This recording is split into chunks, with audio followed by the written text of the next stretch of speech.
welcome back to They Did What? Your source for the internet's craziest, most entertaining stories, where I go over them, analyze them, and most certainly make fun of them. Today, I'm going to do an update to a video I did about 3 weeks ago, titled, My Wife Demanded a Hall Pass After Surviving Cancer. Instead, I changed the locks and called my lawyer. And guys, as a recap, because this has been a few weeks, that's the story about the guy. He is, I believe, 53 years old, early 50s. His wife's 51.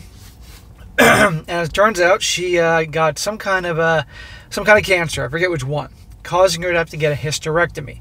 And after that, she, survived. They took care of it, and she really had a newfound lust for life, if you will. She went through, obviously, it was a scary time for her, so she wanted to start traveling the world, trying new things, all that. And this guy described his wife prior to this, and throughout their marriage, as being kind and loving and supportive and amazing and blah, blah, blah. Until one day she decided, on top of her things, her new lust, keyword there for life, that she wanted to have a hall pass to hook up with a coworker who's leaving the job. And this guy just couldn't believe this. And he said, pretty much no freaking way. This guy's been great to her, supportive and loving, and this is how she repays his kindness. Well, guess what? She pretty much says, tough crap, I'm doing this whether you support it or not, and goes and does this. And this led through the whole thing with him eventually finding out who this was and saying, we're done. End of freaking story. And now he's being made out by her to be the big villain in this, for God forbid, saying, no, this is not something you can do. This is not how you repay me, by having to F somebody else. But I dug deep into that, saying there's a reason she's doing this. Because even though he's a good guy and he's loyal, loving, and supportive, obviously she's been on a pedestal for all these years, doesn't respect him, and this is the crap that guys can expect in varying degrees. If they're too good to their lady, if they are weak and the girl doesn't respect him, this is the type of crap. So now we're on to part 2 here, with an update here, or actually this is probably his 3rd update, but 2nd video here, as to what happens next, because this guy is done. And I said a million times, guys, that there's a point that just there's no going back. And if she cheats, open marriage, whatever, walk. And of course, when guys do this, after displaying in the woman's eyes weakness all these years, they just can't believe it. So, he continues, he says here, my lawyer wasn't available for days, so I was faced with the reality of having to live with my wife in the interim. I really didn't want to go home and have any discussion, let alone a discussion about our relationship. When I did get home that day, I was basically ambushed by her friends and my mother-in-law. Instead of taking the remorseful approach, they decided that a full court press was what the situation warranted, and I was basically berated by them. So, what does that tell me? That tells me that not just his wife, but the mother-in-law and all her friends they see him as a weak guy. Otherwise, believe me, they saw him as a guy with strength, who they don't mess with, would never pull this crap.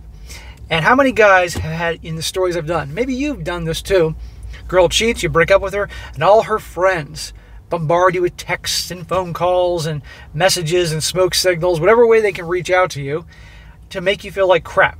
And it's like, fuck off. Really? The BFF was definitely the ringleader. But all of them decided to say such things as, now listen to this, she's been through a lot. You don't know what she's been through. You have no idea what it's like to face something like this. This was a one-time thing. At least she told you she could have hidden it from you. She will never see that guy again. And he says, in my personal favorite, you are an a-hole for what you've been putting her through these last couple of days. Oh, so she gets cancer. And this guy's been unbelievable to her. You all recall from the first story. And he's the a-hole for saying, no, you can't do this. And saying our marriage is over. Remember how awful she was to him in the first video? When he said no, she could care less about his feelings or emotions or anything like that. His love. Says everything you need to know. We're done. Make matters worse, now you got the friends and mother-in-law coming over and giving him shit. I mean, there's no going back. If I'm him, I would do one of two things. The second they got there, I'd say, get the fuck out. But probably since the wife is there, she can pull the it's my house thing. Or two, just walk away.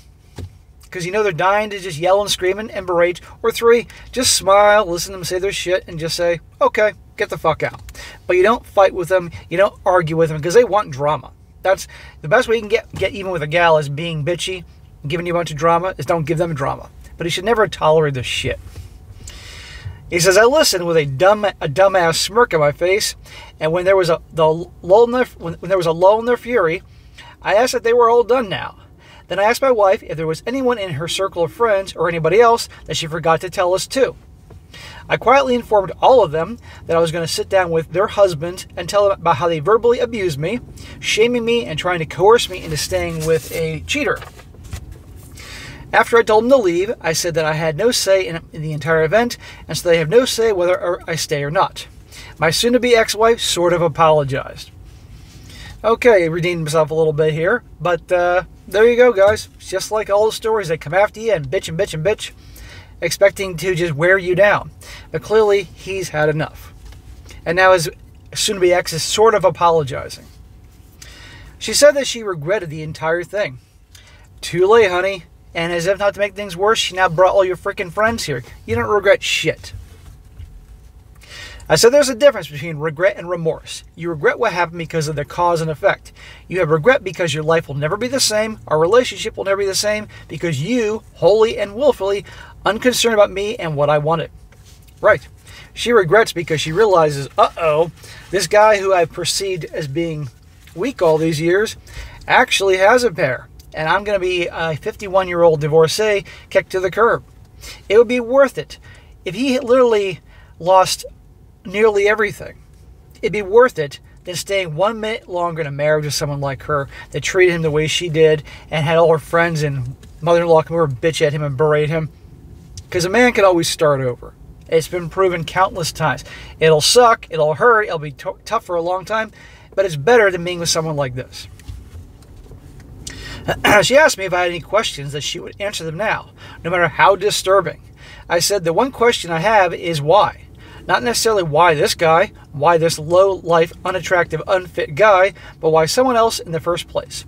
She said that the cancer scared her to the core. She felt like she was rushing towards mortality, and stepping out of that tunnel was appealing.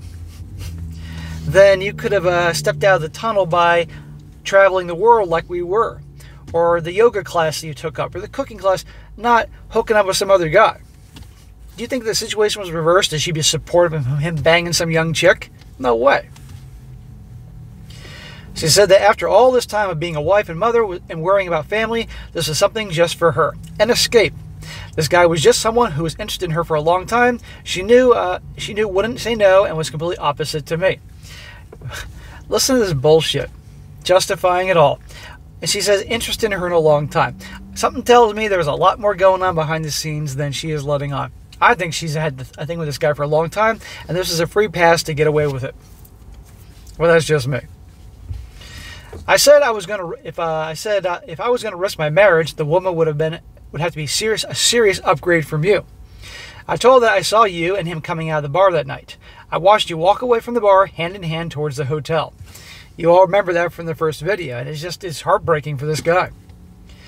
I said you look too familiar with each other, and asked if there was something going on before all this. She said no, but who knows if that is truth or not. No, I don't buy that for a second. I think they've been hooking up or doing something for years. And yeah, they look so comfortable with each other. Come on.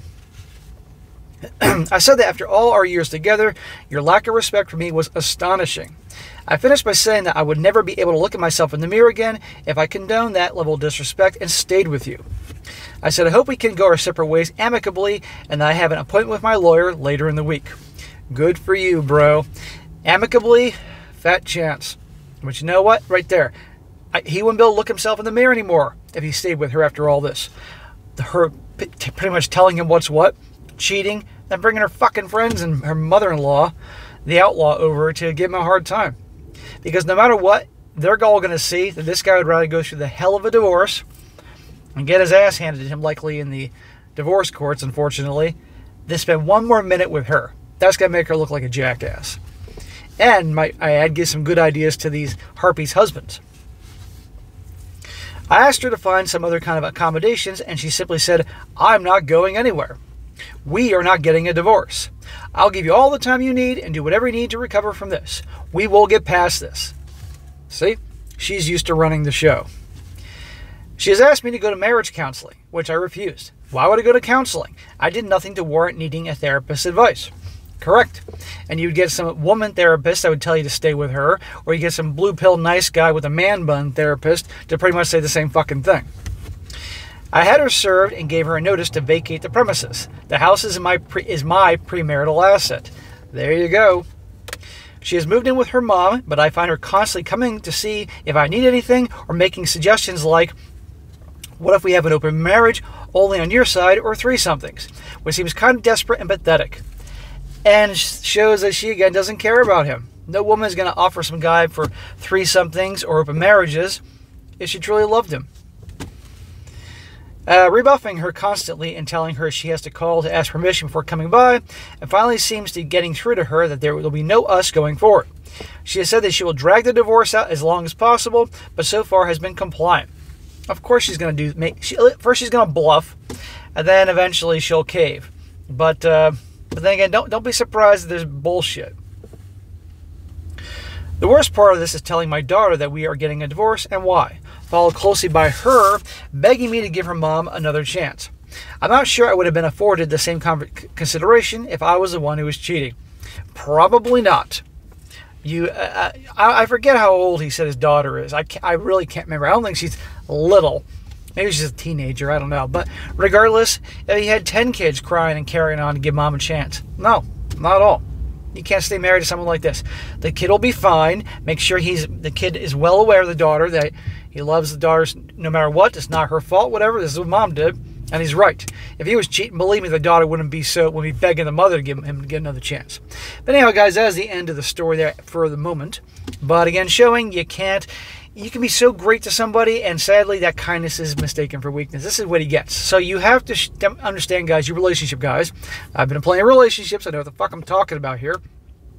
There's being good to your gal because it's deserved and warranted through her love and loyalty and support and her taking care of herself and all that. And then there's kissing her ass for 20 years and putting her on the pedestal, let her run the relationship. No woman's going to respect a weak-ass guy. And that's where all this fucking came from here.